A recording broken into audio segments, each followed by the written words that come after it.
What's up, Burn Nation? Welcome back to the podcast. Today I'm answering some of your questions. So I put a question box on my Instagram. If you're not following me, head over to Instagram, morgan.a.kline, and come follow me. So I have some questions that I did not answer in my last series of podcasts. So I'm going to go back to those and answer a couple of these rapid fire questions. So number one, best meal prep hacks and repeat meals. So this is a great question because I'm on week 4 of a solid meal prep game. I actually travel next week, so I'm going to be challenged once again on traveling on the road and eating healthy, but I know I can do it. But anyways, I recently bought these like bento box meal prep containers. So they're plastic, so I try not to microwave in them. So that's just my little health tip. Don't microwave with plastic, but I still store all my food in it. And for me, I'm always like a protein, a veggie, and a carb. That's just my go-to. So on Sundays, I either do ground turkey, ground chicken, or ground beef. It's like one of those 3 for sure. And then what I've been doing is adding in like some garlic and coconut aminos because I don't want to add any gluten like marinades or sauces. I'm doing gluten-free. So that gives it a little bit of flavor, the coconut aminos do. And then I always do a carb. So it's either sweet potatoes or brown rice right now. And then veggies, I'll roast veggies, whether it's broccoli, asparagus, carrots, cauliflower, anything like that. So I roast those and literally I can get everything cooking at the same time. And then I just quickly portion it all out in my bento boxes and I can make 5 meals under an hour for sure. And so it's super, super easy. And then I'm pretty much set for all of my lunches.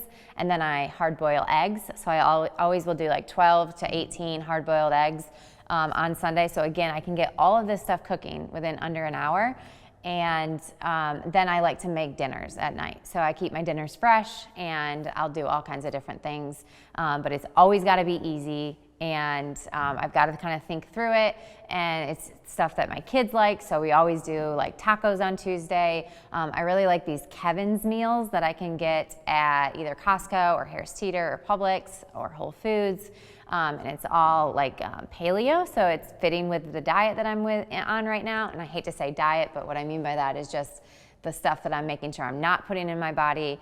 And yeah, again, even at dinner, I'm always like a protein, a carb, and a vegetable. Super simple, but I don't get bored with it because I'm always changing up, like I said, the meat source or the carb source and then making sure it's super flavorful.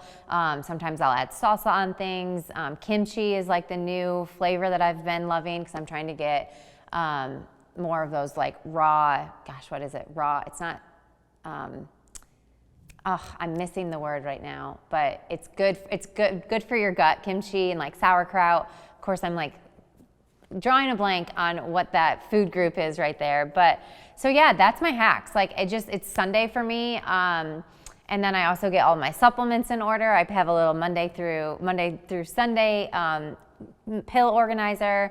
I'm big on my Stanley cups, so I fill those waters up a couple times a day. I always get a protein shake at our Burn Boot Camp Lake Norman location, so I'm making sure I'm getting protein in. I add creatine into my protein.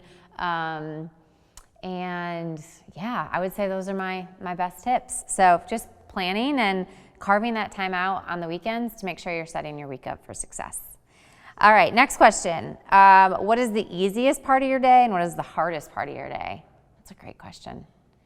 I would say the easiest part of my day is going to bed. I am someone who like doesn't struggle to fall asleep or stay asleep. Like I know I'm very lucky in that category because a lot of people just can't like shut their mind down and go to sleep. I'm very thankful. It's easy for me. Once I get my kids down, I like shut down my kitchen and, clean the countertops and make my living room look nice. I like to wake up with a clean house. And so that's my routine. And then either I work for a little bit longer or I don't. And once I hit the pillow, it's lights out for me. So I'd say that's the easiest part of my day. The hardest part of my day is, I would say, the morning rush, honestly, trying to like get myself ready, get my kids ready, we have a puppy now, so like make sure the puppy has time to go out and they're not peeing and pooping on the floor. And so my mornings, I would say, are the most chaotic, just like getting into that routine of getting the kids to school on time and then getting into the office on time. But other than that, like I'm very regimented, I'm very routine. So my day is pretty much, pretty much by the book. And before I go to bed, like all of that is a good routine. So those are the easiest and hardest parts. All right, last one. This is not relevant to fitness. However, how do you keep your skin looking so great? Well, thank you, first and foremost, for that compliment. I have a wonderful esthetician. Her name is Cassie. I've been going to her for years. She's got a little salon right by our gym, which is super convenient for me. But once a month, I go see her, and we do hydrofacial. And then every three or 4 months, I do microneedling. So I used to think I needed to do a bunch of Botox, and I hated the way that my face looked with Botox. So what I've loved about my skincare routine is that I try to keep it very natural. I try to boost my collagen in other ways. I try to keep my skin looking tight and glowy through just good skincare. So washing my face morning and night, moisturizing well, putting my sunscreen on, but then I know those 2 treatments that I get with Cassie are super, super beneficial and super helpful. So I'm very lucky to be able to do that. So thank you for the compliment. So thank you guys for asking your questions. I love engaging with you guys. I love giving you the content that you love. So thanks for listening as always, and we'll talk to you next time. 2 claps on 2, 1, 2.